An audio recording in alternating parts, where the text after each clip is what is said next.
ओम नमः शिवाय। आपका अपने चैनल स्पिरिचुअल स्वास्थ्य में हार्दिक स्वागत है। शिव जी आपकी मनोकामना पूरी करे। आज की इस वीडियो में बात करेंगे हरतालिका तीज व्रत की पौराणिक कथा की। वीडियो अगर अच्छी लगे तो लाइक शेयर एवं सब्सक्राइब जरूर करें। तो दोस्तों बढ़ते हैं वीडियो में आगे। हरतालिका तीज व्रत की पौराणिक कथा। ये हरतालिका व्रत कथा शिवजी ने ही माँ पार्वती को सुनाई थी। शिव भगवान ने इस कथा में माँ पार्वती को उनका पिछला जन्म याद दिलाया था। भाद्रपद माह के शुक्ल पक्ष तृतीया तिथि हरतालिक तीज का व्रत किया जाता है और इस बार यह शुभ तिथि 6 सितंबर दिन शुक्रवार है।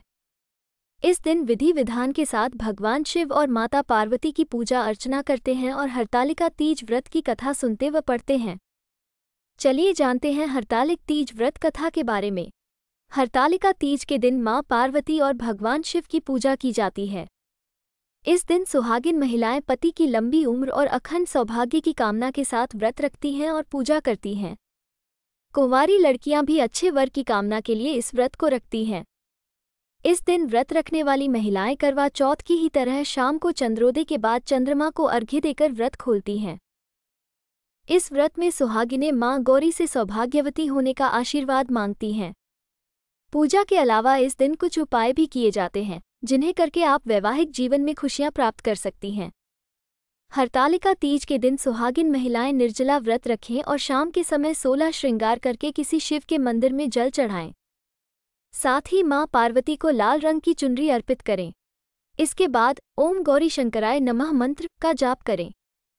वहीं चुनरी में अपनी श्रद्धा के अनुसार 7, 11 या 21 रुपये बांधें। पूजा संपन्न करने के बाद चुनरी में बंधे हुए पैसों के अपने पास रख लें। मान्यता है कि इससे दाम्पत्य जीवन में खुशियां बनी रहती हैं। हरतालिका तीज व्रत वाले दिन शिव जी और मां पार्वती की पूजा करें। आखिर में व्रत कथा जरूर सुनें और उसके बाद माता पार्वती को खीर का भोग लगाएं। इस खीर को प्रसाद स्वरूप अपने पति को भी खिलाएं। इससे पति पत्नी का रिश्ता मजबूत होता है। साथ ही दाम्पत्य जीवन सुखमय बनता है। हरतालिका तीज के दिन पूजा संपन्न करने के बाद 5 बुजुर्ग सुहागिन महिलाओं को साड़ी और बिछिया का दान करें। साथ ही उनसे सौभाग्यवती होने का आशीर्वाद लें। इससे दाम्पत्य जीवन में खुशियां बनी रहती हैं। हरतालिका तीज की कथा। जिनके दिव्य केशों पर आक के फूलों की माला शोभा देती है और जिन भगवान शंकर के मस्तक पर चंद्र और गले में मुंडों की माला पड़ी हुई है, जो माता पार्वती दिव्य वस्त्रों से तथा भगवान शंकर दिगंबर वेश धारण किए हैं, उन दोनों भवानी शंकर को नमस्कार करता हूँ। कैलाश पर्वत के सुंदर शिखर पर माता पार्वती जी ने महादेव जी से पूछा, है महेश्वर, मुझसे आप वो गुप्त से गुप्त बातें बताइए जो सभी के लिए सरल और महान फल देने वाली है। हे नाथ, यदि आप मुझसे प्रसन्न हैं तो आप मुझे दर्शन दें।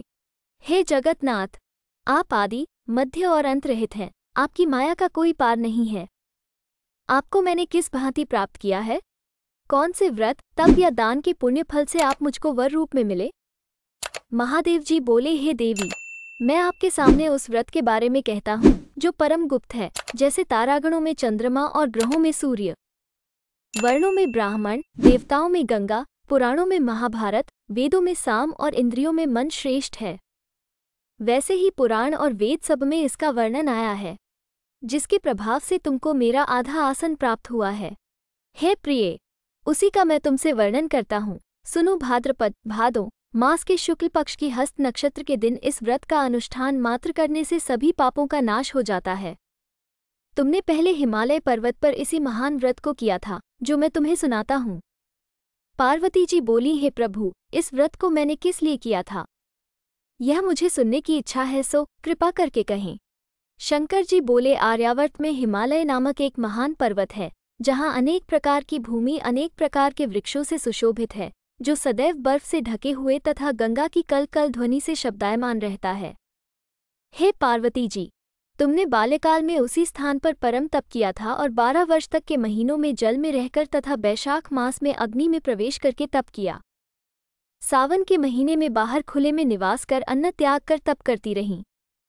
तुम्हारे उस कष्ट को देखकर तुम्हारे पिता को बड़ी चिंता हुई। चिंता में वह सोचने लगे कि मैं इस कन्या का विवाह किससे करूं। एक दिन नारद जी वहां आए और देवर्षि नारद ने तुम शैलपुत्री को देखा। तुम्हारे पिता हिमालय ने देवर्षि को अर्घ्य, पाद्य, आसन देकर सम्मान सहित बिठाया और कहा है मुनीश्वर, आपने यहाँ तक आने का कष्ट कैसे किया, कहीं क्या आज्ञा है? नारद जी बोले, हे गिरिराज, मैं विष्णु भगवान का भेजा हुआ यहाँ आया हूँ। तुम मेरी बात सुनो। आप अपनी कन्या को उत्तम वर को दान करें। ब्रह्मा, इंद्र, शिव आदि देवताओं में विष्णु भगवान के समान कोई भी उत्तम नहीं है। इसलिए मेरे मत से आप अपनी कन्या का दान भगवान विष्णु को ही दें।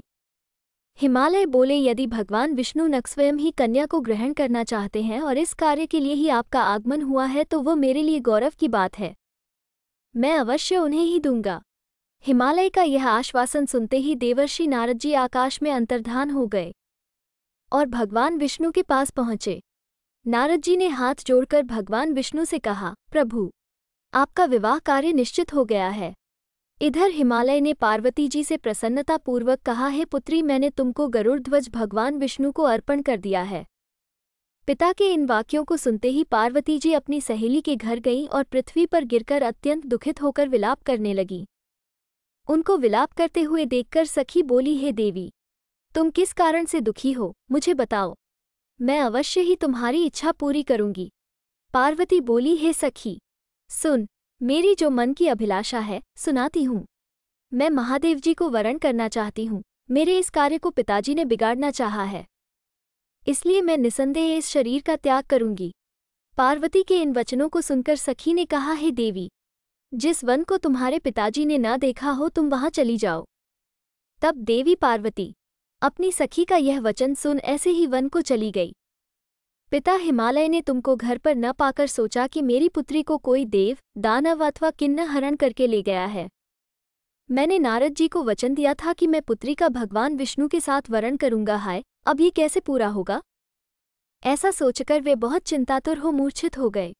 तब सब लोग हाहाकार करते हुए दौड़े और मूर्छा दूर होने पर गिरिराज से बोले कि हमें आप अपनी मूर्छा का कारण बताओ। हिमालय बोले, मेरे दुख का कारण ये है कि मेरी रत्नरूपी कन्या को कोई हरण कर ले गया, या सर्प ने काट लिया, या किसी सिंह ने मार डाला। वो ने जाने कहाँ चली गई, या उसे किसी राक्षस ने मार डाला है।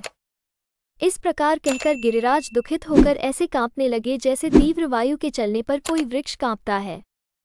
तत्पश्चात हे पार्वती, तुम्हें गिरिराज साथियों सहित घने जंगल में ढूंढने निकले।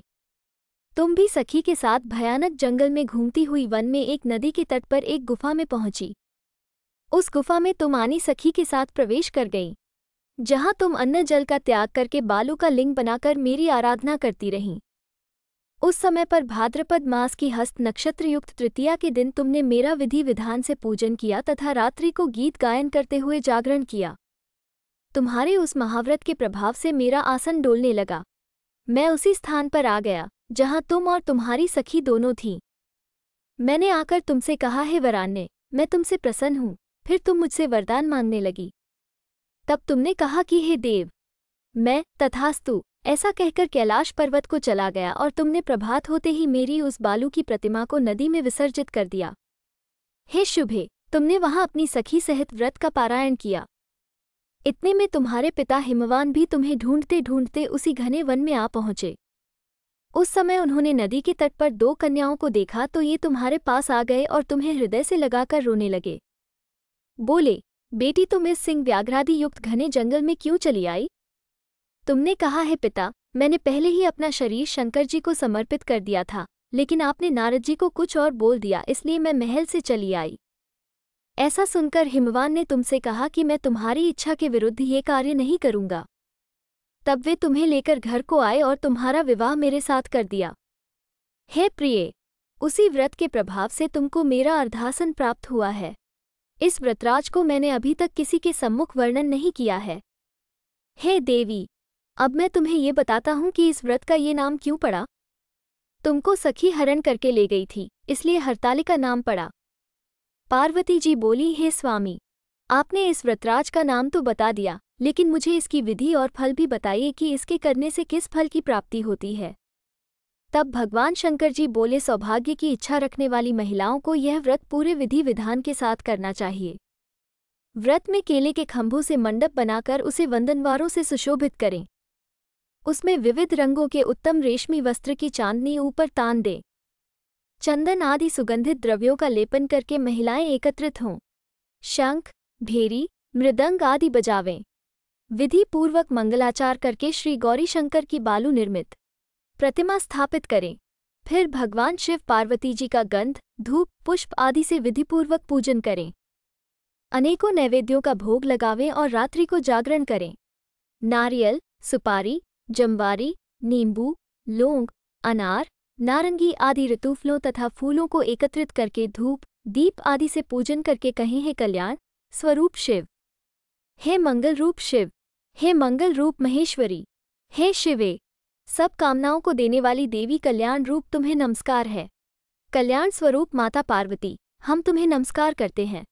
भगवान शंकर जी को सदैव नमस्कार करते हैं। हे ब्रह्म रूपिणी जगत का पालन करने वाली माँ, आपको नमस्कार है। हे सिंहवाहिनी, मैं सांसारिक भय से व्याकुल हूँ, तुम मेरी रक्षा करो। हे महेश्वरी, मैंने इसी अभिलाषा से आपका पूजन किया है। हे पार्वती माता, आप मेरे ऊपर प्रसन्न होकर मुझे सुख और सौभाग्य प्रदान कीजिए। इस प्रकार के शब्दों द्वारा उमा सहित शंकर जी का पूजन करें। विधिपूर्वक कथा सुनकर गौ, वस्त्र, आभूषण आदि ब्राह्मणों को दान करें। इस प्रकार से व्रत करने वाले के सब पाप नष्ट हो जाते हैं। Thank you for watching.